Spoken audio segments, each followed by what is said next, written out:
अगर उनकी मृत्यु हो जाती है तो उस लाश को किसी जानवर के माफिक परिवार वालों को सौंप दिया जाता है, 50,000 1 लाख रुपए दे दिया जाता है। ये कंपनी प्रबंधन का रवैया है और हर कंपनी प्रबंधन का यही रवैया है। मैं अगर आपको अभी की घटना बताऊं, कल की घटना है, कल 11 बजे की, कि जैनम फेरोलाइज करके एक कंपनी है उड़ला में स्थित है, जिसमें एक 15 साल के नाबालिग की मजदूरी के दौरान मौत हो गई है, जिसमें कि उसकी मौत के बाद उसको लीपापोती करने का कोशिश किया जा रहा है कि वो नाबालिग नहीं है, बालिग है। आधार कार्ड को चेंज करवाया जा रहा है। इस प्रकार से कंपनी प्रबंधन प्रपंच करने का कोशिश कर रहा है और नाबालिगों से काम करवाया जा रहा है। लगातार उड़ला सिलचरा के जो औद्योगिक क्षेत्र है, यहाँ पे मजदूरों के साथ प्रताड़ना लगातार जारी है। और फिलहाल की ये घटना है, यहाँ मेकाहारा मरचुरी में है और लगातार छत्तीसगढ़ में जिस तरह से मजदूरों की मौत हो रही है, जिस तरह से यहाँ पे अधिकारी, जो श्रम विभाग के अधिकारी, वो आंख में पट्टी बांधकर कुर्सी से जमे हुए हैं और लगातार मजदूरी की मौत हो रही है। और हमारे साथ यहाँ पे गौ सेवक जुड़े हुए हैं साथ में, और भी इनके साथ में बहुत सारे लोग जुड़े हुए हैं। हम आप ही से पहले पूछते हैं कि लगातार जिस तरह से मजदूरों की मौत हो रही है और जिस तरह से आप गौ सेवक के अलावा और भी लोगों की मदद कर रहे हैं, लगातार फैक्ट्रियों में दौरा करते रहते हैं मजदूरों को लेके, क्या कहेंगे जिस तरह से मौत हो रही है लगातार? अदरणीय, देखिए, ये सरासर जो कंपनी प्रबंधन है और जो उनका एसोसिएशन है, लगातार एक तो मजदूरों से 12 घंटा ड्यूटी करवाते हैं, जो कि किसी भी गाइडलाइंस में नहीं आता है।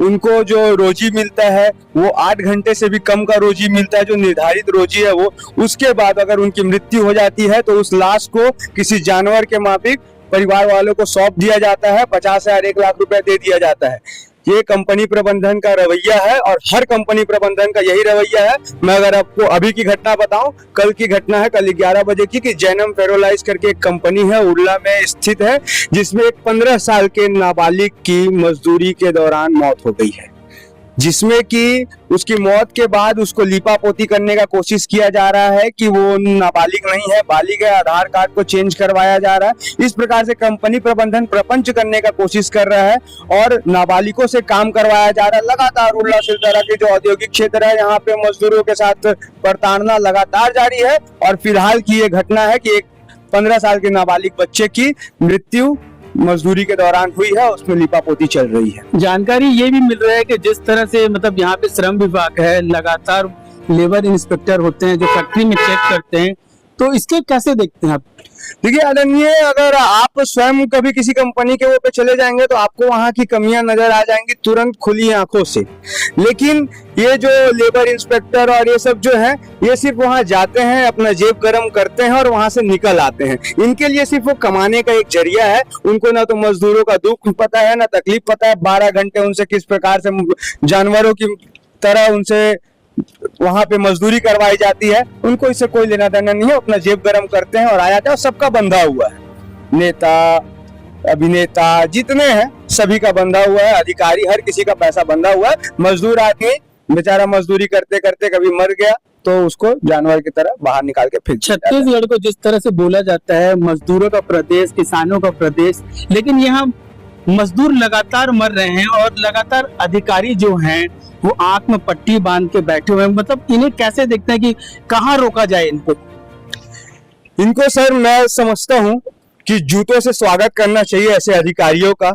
ये जिस बच्चे के लिए ये किसी मजदूर का मौत पे भी जो पैसा खा लेते हैं, या उनकी सुरक्षा से जो ये खिलवाड़ करके जो पैसा खा रहे हैं, जिन बच्चों के लिए खा रहे हैं, उनके साथ भी ऐसी ही घटना होगी। आज मजदूरों का हक का लड़ाई लड़ने वाला कोई नहीं है। बहुत से नेता आते हैं, अपनी नेतागिरी और अपना जेब गरम करके चले जाते हैं, लेकिन उनके हक और अधिकार की लड़ाई कोई नहीं लड़ता। मैं समझता हूँ अगर कोई एक भी नेता मजबूती से खड़े हो जाए तो कितने ही मजदूरों का भला हो जाएगा। और मैं कहता हूँ कलेक्टर महोदय, उनको क्या ये नजर नहीं आता कि इतनी सारी कंपनियां जहाँ पे उनका गाइडलाइंस फॉलो नहीं होता है, और आम जनता के साथ में अगर उनकी गाइडलाइंस में थोड़ी सी भी ऊपर नीचे हो जाए तो तुरंत कार्रवाई हो जाती है। ये बड़े बड़े सेठ मारवाड़ियों के लिए क्या कानून नहीं है? 8 घंटे की ड्यूटी जो कि लिखा गया है वो कहाँ है? आप बताइए कहाँ है? या किसी मजदूर को उनका जो वेतन है वो कितना मिलता है? जो निर्धारित है उतना मिलता है? बिल्कुल नहीं मिलता है। तो क्या कलेक्टर महोदय को ये दिखता नहीं है? प्रशासन को ये दिखता नहीं है? दिखता है, लेकिन सबका जेब गर्म हो जाता है। अभी जिस तरह से जो मजदूर, जो बालक है, नाबालिग है, वो खत्म हुआ है बता रहे हैं आप जी। तो मतलब जिस तरह से यहाँ जो प्रशासन है जो यहाँ पे व्यवस्था होना चाहिए, जो पुलिस द्वारा कार्रवाई करनी चाहिए, उसे कैसे देख रहे हैं आप? देखिए आदरणीय 24 घंटा हो गया है, 24 घंटे में अभी तक एफआईआर नहीं हुआ है, तो आप समझ जाइए कि प्रशासन अगर कार्रवाई करना भी चाहता होगा तो कुछ दबाव रहा होगा या जो भी है। 24 घंटे से ज्यादा होने के बाद भी अभी तक एफआईआर नहीं हुआ है, तो आप समझिए कि मजदूर को कहाँ तक वो मिलेगा।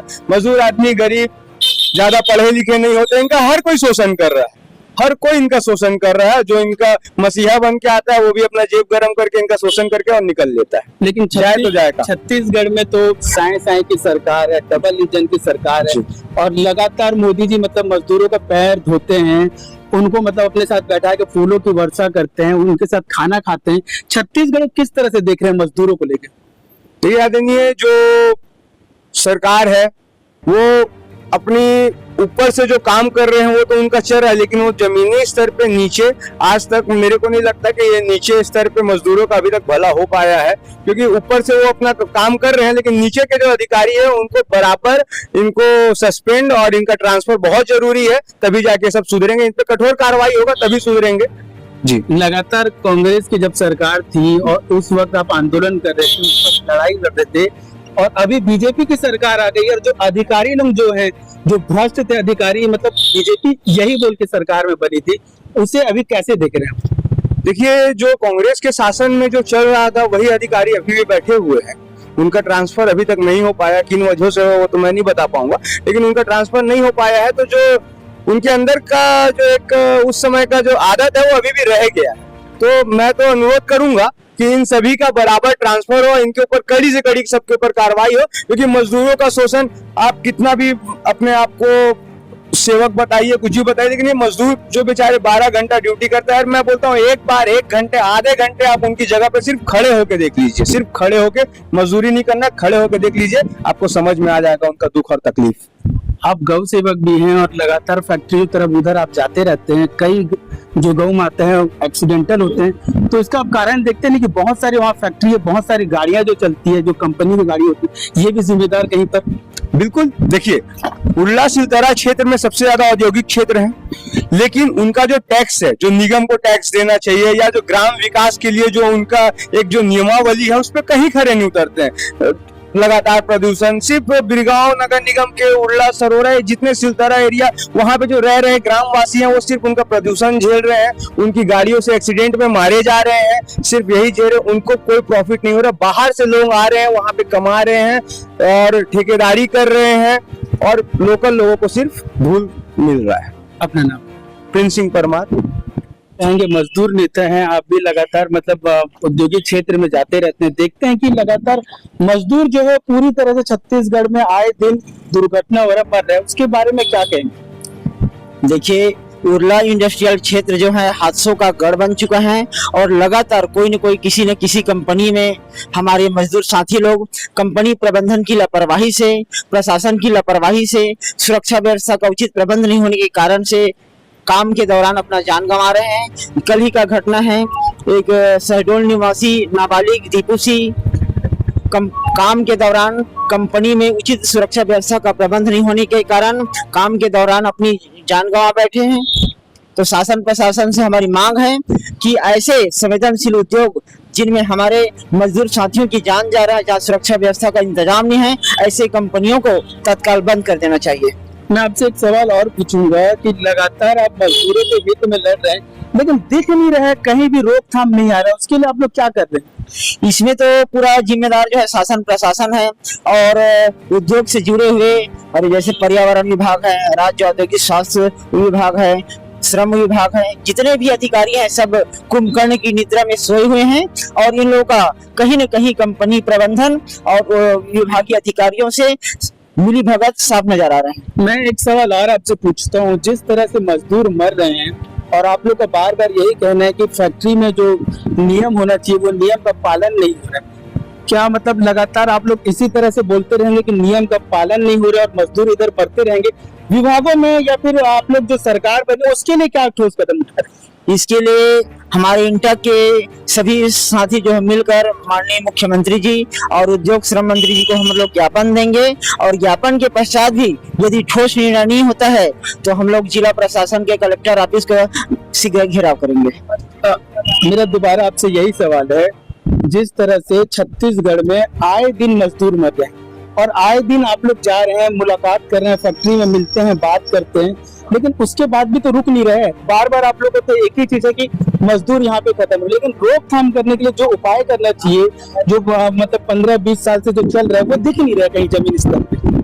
देखिए, इसके पहले भी हम लोग माननीय श्रम मंत्री जी को ज्ञापन दे चुके हैं कि सभी कंपनियों में एक शासन की जो गाइडलाइंस है उसके अनुसार जो कारखाना एक्ट है, कारखाना एक्ट के तहत कंपनी का संचालन हो, उचित सुरक्षा व्यवस्था हो, लेकिन उसके बाद भी कहीं जो है किसी भी कंपनी में कोई न कोई कमी रहता है और कारखाना एक्ट अधिनियम का तो पालन हो ही नहीं रहा है। चलिए मैं आपसे फिर बात करूंगा।